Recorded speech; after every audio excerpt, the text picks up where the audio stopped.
time when the month comes, you don't see where the argument is coming from. Our sex life is fantastic, guys. Like, if you even knew the amount of times that we do it. But what I don't understand is why people out there will be DMing my wife and saying you should be ashamed of yourself.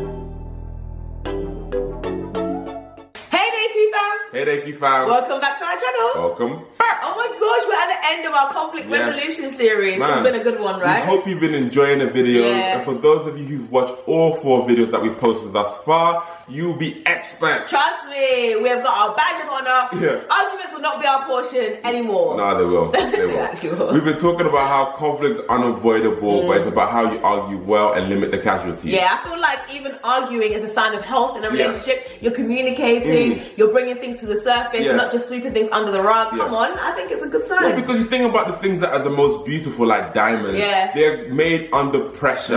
So if you're arguing, it just means you're going to whole new levels. That's the way we see it anyway. Like 5 years on, being in a relationship, come on, we're hitting new heights. New heights, definitely. So in this video, we want to talk to you about the top 10 things that we have argued about in our relationship, right? Yeah, we've been sharing about how to resolve the conflict, but what are we actually arguing about? Or what have we argued about? And let us know whether you relate to any of the things that we're going through. Yeah, or if there's others, comment them below. I'm sure there's some people who relate to you. Guys, we need to create a community who understand that arguing is fine. We will get through it. We still can have a successful relationship through arguing. Definitely. And let us know how you resolve those arguments. More importantly, we want to go through it. We don't want to be in the live-up arguments, okay? Yeah, we're not in the arguments for 5 years, guys. No. So, comment, like, subscribe, and let's get into the video. One of the top things that we argue about as a couple is quality time.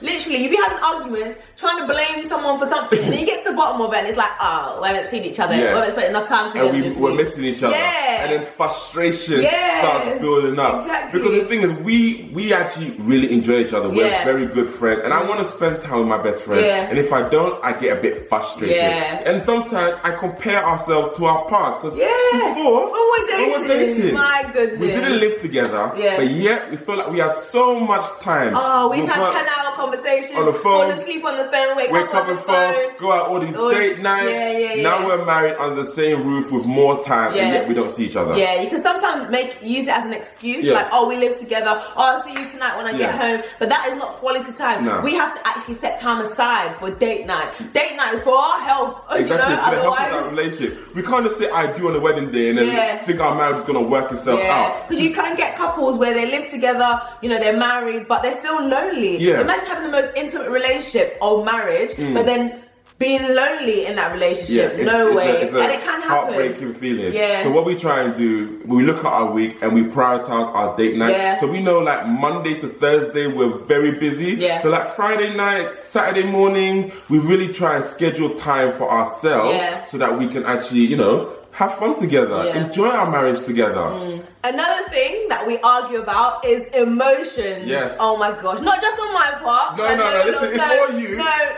Listen. Men have emotions. No, listen, it's that time of the month. When that time of the month comes, you don't see where the argument is coming from. Everything becomes an issue, okay? No. And you know, men as well, when the pressures of the day get to them and they come home and they just drop it, like baggage on you, like, oh, they're not communicating, oh, you know, they don't want to do anything. It's like, okay. Real emotions. Anyways. You can just, they come out all angry and they just...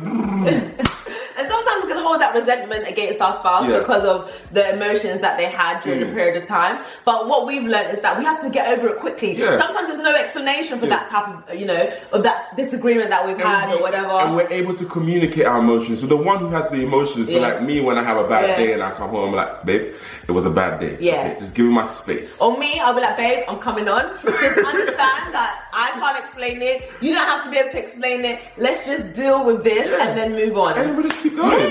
But sometimes in relationships, you can just hold on to that, like, oh, last week you were on and I didn't like the way that you treat me, and you just hold that resentment. Because this women being on thing, there's no science to what happens with their emotions and stuff. But men want logic, don't they? They want an explanation. But there's no explanation. So then we can get over those arguments quite quickly and understand that it's just a period of time and we're going to get over it. Definitely. Another thing that we argue about is how we spend money. Money. We've already done a video where we spoke about me being the spender. Yeah. Okay. And Annabella being the penny pincher. Saver. The penny pincher. Saver. The penny pincher. Oh my God, okay. I hate that line. But now, since that last video, I feel like the tables have just turned. No, they haven't. Annabella has discovered skincare products. I'm obsessed, literally. Makeup. But no. Hair done every month. No. Okay? You want me to look good, you know. Her nails. I understand the nails, okay? But why are you getting your feet done in winter? Who's going to see it? You see my feet. Anyways, literally, sometimes we argue because we have this huge vision in terms of what we want to achieve and the things that we want to do and how finance is going to play a big part in that. But then the way we're just like eating out, doing things, I'm like, what is going on? Even though it's both of us, you can tend to blame the other person and be like, oh, you should take responsibility. You should have more discipline. And that's what we argue about, isn't it? But the way that we overcome that is by communicating. At the beginning of the month, we just talk about the ins and outs, and then we're able to understand, and then we just set a budget for that month, and we break it down into weeks. Yeah, that's the game changer. Yeah, breaking it down into weeks. Because it's easy to have a month, but you end up spending quicker because you have more money. Yeah. But if you budget for a week, and then you can just spend accordingly. Yeah. Another reason that we don't really argue too much about money anymore is because we both have a shared bank account. Yeah. Because we know that there's some couples who one earn more than the other, and then yet one is living off more and the other one's living off less. We have the same amount that we spend or that we're allocated to each other on a weekly, monthly basis, so that we can feel like we're part of the same team. So our money goes into one bank account, and then we just share weekly and monthly. So my wins are his wins, his wins are my wins, and it's just like, we're both. You can't compare yourself to the other. Like, how can you be enjoying living life, going on holiday? You know you have the husband who's just traveling. And then your wife is just there, just like looking after the kids. No. We'll forever have the same amount regardless of what. Who earns more and all that kind of stuff. So, another thing that we argue about is sex and romance. Yes, we have arguments about our physical intimacy because we'll go there, don't we? We go there. Literally, we For talk about us in our everything. relationship, there's no stone we won't touch. We will have every discussion. We had a massive argument about sex one time because I was like, babe, what is going on? Yeah, because me, Charlotte, let me tell you something, okay? I have never rejected Annabella. I think I may have tried once. That was like literally for 1 minute and I caved in. Because I was trying to give her a little taste of her own medicine. Because sometimes rejection hurts, okay?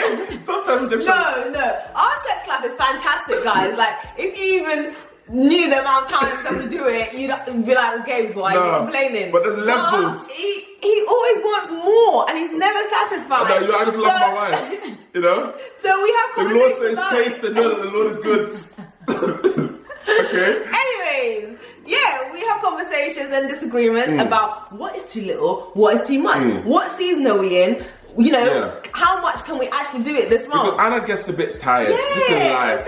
I'm a small woman, I'm working a lot, I'm trying to do a lot, and it's just like tiring sometimes. So I can actually get frustrated with him because we're doing it so much. Exactly, and not understanding the season. Because I feel like when Anna's taking on so much, I can actually see it's my responsibility to kind of look at her schedule. Being like, okay, you're doing this, let me take this off you so I can do it to free up the space. So that we can go in. Rather than me doing everything sometimes, and then he still expects sex, if that makes sense. So it's just understanding and helping. It's communication, and we help each other. If Anna's busy, like I said, I just take responsibility of her, or I don't know. Leave room, maybe he'll make dinner one night, and then that way I'm already chilled. Then I'm like, I'm more than happy and willing to have sex. I enjoy it too, do you know what I mean?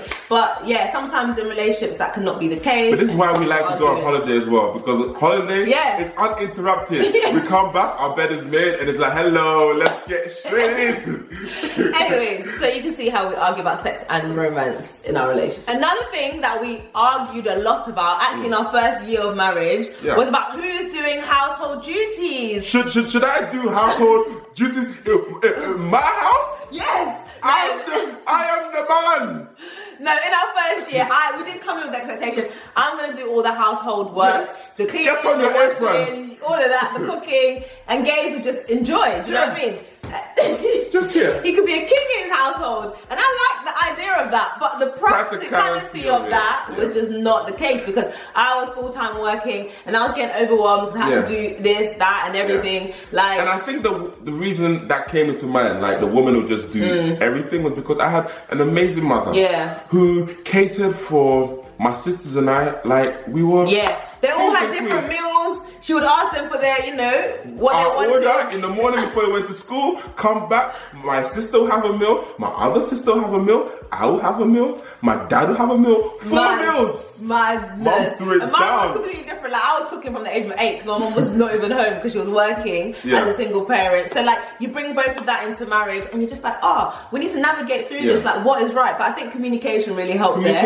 And priorities. I could be at home. I'm happy to stay at home and be a full-time mom, you know. But for me, I don't really want that. Yeah. I like the fact that Annabella is striving and, you know, doing so well at work. I like it when she comes back and tells me about her sales meeting and how she bossed it up and all that kind of stuff. I love it. And I like the fact that we're striving together. So there's a compromise. And my priority is not for her to be in the kitchen all the time. Yeah. So we understand that, okay, we will eat out a lot more than the usual, but we will strive in our workplace more than the usual as well. So I understand. But what I don't understand is why people out there will be DMing my wife and saying, you should be ashamed of yourself for not cooking for your husband. Listen, I understand. Yeah. So you two understand. Every relationship is different. And for us, that was a key argument in our first year. Now, we hardly ever argue about that. Yeah. But yeah, it was a big one. Another thing that we'll argue about is who loves the other more. Yeah. I know that sounds pathetic. It sounds so sad. But it is something that we argue about. And it's not like, oh, I love you more, you love me more. No, it's like the way that we love each other. And we keep count. Yeah. And I find myself saying all the time is, Anna, I do this for you, I do that for you, I do this for you, I do that for you. And it seems like he loves me more because of got the actual practical things that he's done. But for me, I'm like, but I encourage you a lot, but I talk to you a lot, I tell you I love you a lot.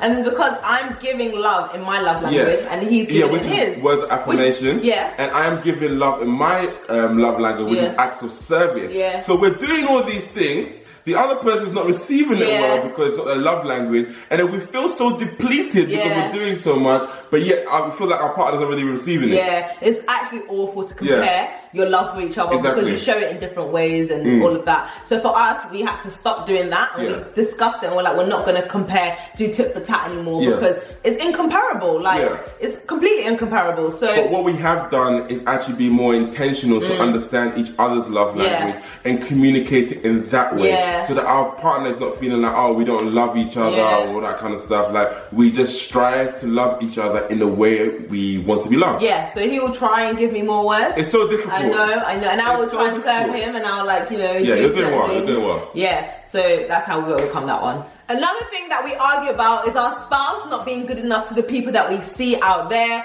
or whether it could be your dad or it's someone on social media. Comparison always creeps in, right? Comparison can creep in from time to time, but I don't think we compare each other that much anymore because there was one instance that really just the system. Slap that out of us. Slap that out of us. When we were dating. When we were dating, there was one couple. Look, this guy was a worship leader and he could preach. This girl was a worship leader and she could preach. They looked on fire.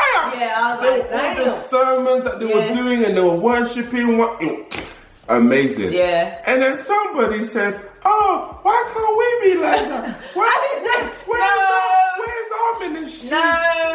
What does Jesus love us? Like, we're not doing nothing. We're so comfortable. What are we doing? Next thing you know, we just see on social media that they're broken up. Gary just gave me one look. Hey, you want that to be your portion, yeah? Okay. And I was like, damn, no way will I ever do that again. Comparing someone's highlights to, you know, the behind the scenes of your relationship. And it's just like, nope, focus on your relationship, stay in your lane. And I think since that day, we don't compare, do we? Yeah, we don't. No. Because we realize the grass is greener where you water. Yeah, let's spend time instead of looking at everyone else's relationship, look at our own and actually water our own, and then it will grow to be whatever you want it to be. Because social media gives you so much false perception of people. I don't even know what to believe anymore online. And I think since that incident, I think God just reminded me, like, nope, focus on your own. And it's just been amazing in terms of definitely. That's the least of our top 10, right? Another thing that we argue about is the past. Oh my gosh, you know when something happened in 2010 and you're there like, yeah, but in 2010 you did this. Like, no. I'm just that guy that doesn't want to be taken for a month. And the same thing happened to me again. Yeah. So I think when we first entered into this relationship, I was very closed off because I was under the impression that women are crazy, okay? So because that was based on my last relationship. So I was very closed off. I didn't want to give myself to Annabella. If she did anything that had signs of craziness, I was ready. just bam.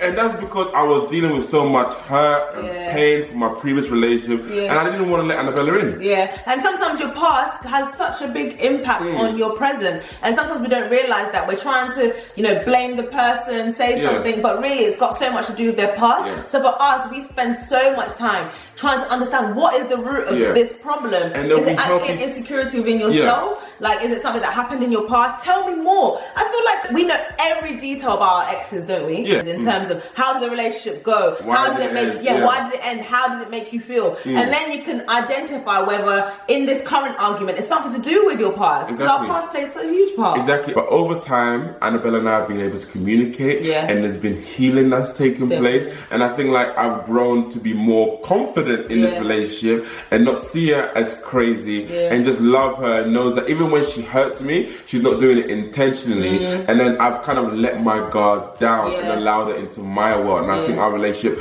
has gone so much, you know, there's levels. Because sometimes we can be so closed off from our past that we don't even experience or appreciate what we've actually got in this season of life now. 100%. I do think that in our first few years, that was the time to really unpick all of the stuff that we dealt with in our past. Remove the baggage. And now we're really no longer arguing about our past as much because we've actually healed from it. But in relationships, you can tend to just not talk about those things and not deal with those things. And then 5 years down the line, you're still arguing about the same things that you were in year one because you haven't dealt with your past. So, And we try not to bring up, even in this relationship, well, I'm trying, Annabella's quite good at it. It's not to, because I remember everything. So try not to quote from the past and say, you did this, and you did that. Because sometimes the past is not always the same as the present. So she may have done something in the past, but it doesn't mean it's true today. 100%. Another thing that we argue about, I think this is probably top 3 for us,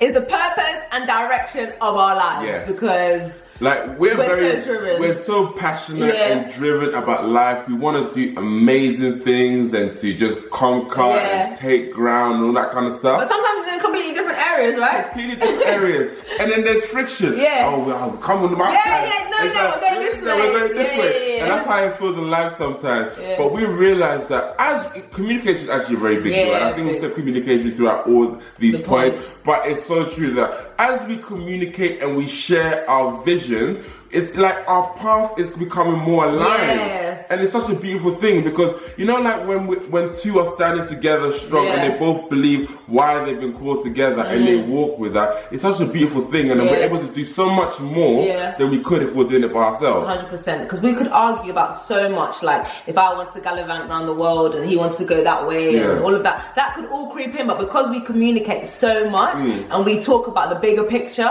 and we try to align our paths because we're a married couple and we want to be on the same page, like that has really helped us in our relationship. But it's a constant communication. We'll have a debate one week and then we'll have to communicate again. We have to reconfirm the vision. And then needs a reminder. Daily.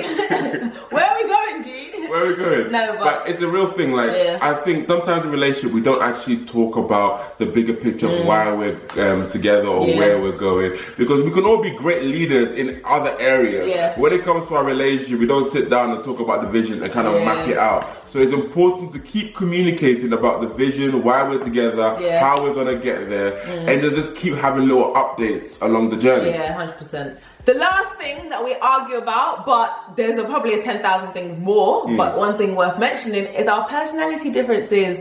We are so different, and sometimes I'll be like, why are you the way that you are? Like, how did you come to that point? And then we'll argue about that, because the fact that we're different. We're just different. Like, I am an introvert. You're not an introvert anymore. I am. Get over it. Let go of that. I enjoy my solitude. Oh, please. I don't think extrovert. I'm not even an extrovert anymore. Here you are. She gets fueled by being surrounded with so many people. Not anymore. Yeah. And I don't like to do work with loud music. I like to do work in quiet. She just chats all day long. I like to just chill. He's very organized, structured. I'm a bit more, you know, intuitive, spontaneous. She's a bit emotional. I'm a bit logical. Like, all the time. There's something. I feel like this list could go on forever. So imagine in disagreements, or they cause disagreements, because I'm like, come on, be a bit more loose, you know, don't be so structured. And you're like, why are you not organized? Why have you not planned and prepared this? You know I need time to plan and prepare this. So we will just literally argue about that, and sometimes forget that we're different people and we don't want someone. And there's strength in our differences. Yes. And we have to accommodate for, so Anna doesn't like to prepare, so what I do is I prepare in advance and I prepare for the both of us. And I sit down and then we'll talk about things and then we're both prepared. Yeah. Okay? Or I will like plan something spontaneous because he does like it deep down, but he doesn't want to be, you know, I just like to know what's going on. Yeah, but I will surprise him and he will like it. Yeah. So we just sometimes have to compliment each other and realize that, you know, there's strength in our differences, and it doesn't mean that I lose who I am because I'm with someone who's opposite to me. And we don't need to change each other. Yeah. We just need to understand the differences and learn how to work with those differences. Yeah, 100%. Anyway, guys, we hope you liked that video. We just thought we'd end the series on a bit of a fun note to say that we argue about the most pointless things, and I'm sure you guys do too. And as we know, relationships don't break up because of the big massive problems that happen, like an infidelity. It's the little things happening all the time. So for us, we've identified what those little things are, and we're like, nope, we're not gonna, and then we can address them. But the truth is as well is that there's a little room where you have unmet expectations, and that's so that God can fill it. Because your partner does not fill your every need. So let's not put so much pressure on our partners to actually fill those needs. Let's just really be, you know, going back to the source, and it's a daily thing. You don't just, you know, have a relationship with God and when you get married then you drop it because now you've got a partner. No, you keep having to be in your word daily in order to sustain yourself in the relationship. 100%. So guys, conflict resolution series is over. I know a lot of people asked for this series and we hope it met your expectations. We are going to overcome. We are going to succeed in our relationships regardless of conflicts or not. And we're starting a new series next week. And we don't know what it is. We don't know yet, but we'll let you know. See you next week. Next week, guys. Bye.